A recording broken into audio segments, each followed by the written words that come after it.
Oiê, começando mais um programa em parceria com o site Depois dos 15. E se você tá me vendo aqui no site da Bru, clica aqui e se inscreve no Daniele Nossi no meu canal. Se você tá me vendo aqui no Daniele Nossi, clica aqui e se inscreve no Depois dos 15, que é o canal da Bru. Hoje é o último episódio do meu aniversário, é a última segunda-feira de setembro e eu não poderia deixar de fazer um bolo. Então eu vou fazer um bolo ombre rosa.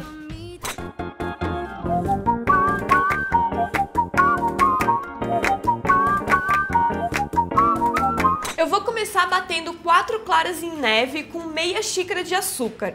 Eu vou te explicar como é que eu faço. Eu coloco as claras dentro da batedeira e aí quando elas começam a espumar um pouquinho, eu coloco um pouquinho do açúcar e deixo bater. Quando ela fica branca, eu acrescento o restante do açúcar, continuo batendo e quando ela fica um pouquinho mais firme, eu jogo o restante dessa meia xicrinha de açúcar. E aí eu bato até sumir todos os grãozinhos e tá pronto. E as gemas você reserva porque a gente vai usar no bolo também. Assim que eu terminar de bater as minhas claras em neve, eu vou começar a bater os outros ingredientes. Com as minhas claras batidas em neves, eu vou bater as gemas que sobraram dos ovos, mais 1,5 xícaras de açúcar cristal, 200 gramas de manteiga em temperatura ambiente. Vou bater isso até virar um creme fofinho esbranquiçado. E enquanto isso, em uma panelinha, eu vou amornar 200 gramas de leite de coco e 160 ml de leite. Leite do que, amor? Leite de vaca mesmo. Aquela que faz muito. Mas o de antes era o quê? O de antes era do coco. Sempre eu pensei num coco com tetinha. E enquanto meu leite amorna, eu já vou misturar e peneirar 250 gramas de farinha de trigo e 130 gramas de amido de milho, que eu vou misturar com 1 colher de sopa de fermento em pó.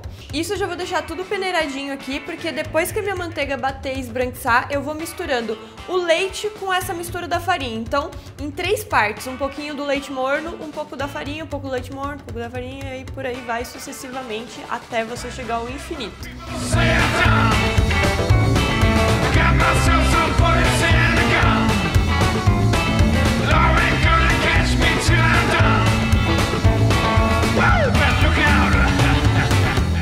E para você que não gosta das medidas em gramas, você pode clicar aqui lá no site que tem um conversor automático de medidas, ou se você quiser, aqui embaixo tem o link da receita completa, que daí eu coloco lá no site a medida em gramas em xícaras. E aí, se eu não colocar em gramas em xícaras, você pode ir lá na home do site e converter por você mesmo, né, amor? Isso, façam em casa, vocês não vão se arrepender. Exato.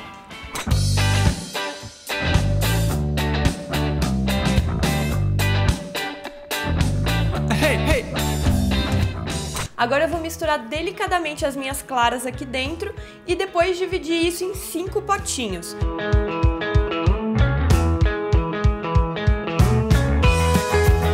Como eu só tenho 3 formas, eu vou assar 3 formas primeiro. Eu tô assando o bolo naquelas formas de 21 centímetros. Aí depois que os 3 estiverem prontos, eu vou assar os outros 2. Eu sei, isso é um pouquinho preocupante porque dependendo se estiver muito quente na sua cidade, o fermento não vai agir muito bem. Mas não tem problema porque eu não preciso desse bolo muito alto. Eu preciso até que ele fique baixinho mesmo pra formar as camadas. Você precisa dele solado? Não, não é solado. Falei isso. Falei que eu não preciso que ele cresça, tipo aquele morrão gigantesco. Tem gente que gosta de bolo embatumado. Não, não é embatumado, meu bolo não vai ficar embatumado.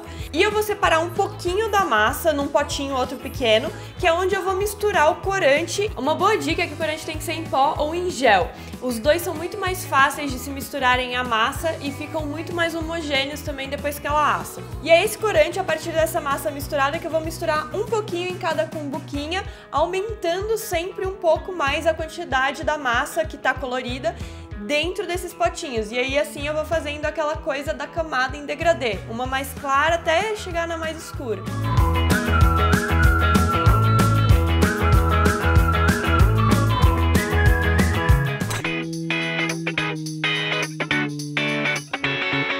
Para fazer o creme de manteiga, você vai precisar de 5 claras, ou mais ou menos 140 gramas de claras, 140 gramas de açúcar cristal.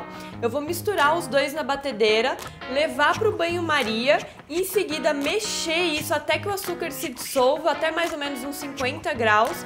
Aí eu volto para a batedeira e bato até que ele fique bem branco, bem clarinho. Ou seja, esse é um merengue suíço. Depois eu pego 400 gramas de manteiga sem sal, bato até que ela fique bem fofinha, esbranquiçada e junto o merengue suíço dentro desse creme de manteiga bem fofinho. Aí misturo tudo, bato de novo até que ele se misture por completo e eu posso colorir com corante de novo ou não. O meu eu vou deixar clarinho, sem corante, branquinho mesmo. Para fazer a montagem do bolo, eu vou começar da massa mais clara até a massa mais escura. Então na base vai a mais clarinha, aquela que não foi corante nenhum, e depois até chegar a mais escura, que é aquela que foi mais corante. De recheio, eu vou intercalar uma camada de geleia de frutas vermelhas com alguns morangos picadinhos e uma outra camada do creme de manteiga. Em volta do bolo eu vou passar o creme de manteiga e decorar com os confeitos para ficar bem bonitinho. Essa geleia de frutas vermelhas que eu fiz, ela é bem azedinha e fica bem gostosa porque dá um contraste com o restante do bolo. E se você quiser aprender, você clica aqui e vai lá pro site que você vê a receita completa e lá eu te ensino a fazer a geleia também.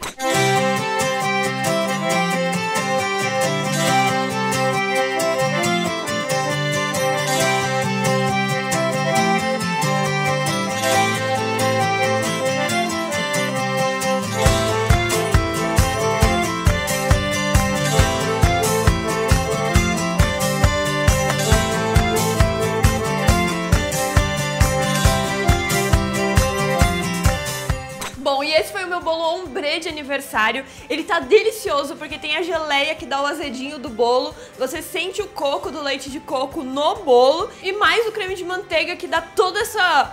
Dá o que, amor? Essa malemolência incrível. Montuosidade, que eu diria. Ele deixa tudo mais redondo na boca. O melhor de tudo é que ele segura tudo, inclusive até madeira ele segura, porque a Nicole derrubou a madeira aqui atrás, ó, do bolo, deu um chanfrado aqui e mesmo assim o bolo tá ali, ó, em pé. E aí, Nicolão? Foi esse o último episódio do meu aniversário de setembro, que bom que vocês aguentaram aí todas as minhas receitas de aniversário. Se gostou do vídeo, dá like aqui embaixo. Se gostou desse mês de aniversário, dá like aqui embaixo e compartilha em todas as redes sociais. Quando fizer o bolo, posta lá no Instagram com a hashtag ICKFD.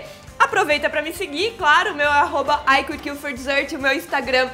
E o meu Instagram não, e o meu Twitter é @ICKFD, muita coisa, foi mal, galera, muita coisa pra lembrar. Ah, esses vasinhos aqui, ó, e várias coisas da prateleira, você pode clicar aqui que estão lá na lojinha pra você comprar. Pro sujeito que usa tablet ou celular, todos os links estão aqui embaixo na descrição do vídeo. E foi isso, a gente se vê na quinta-feira, no sábado, na segunda que vem, com mais uma receita, mais um programa delicioso pra vocês. Tchau!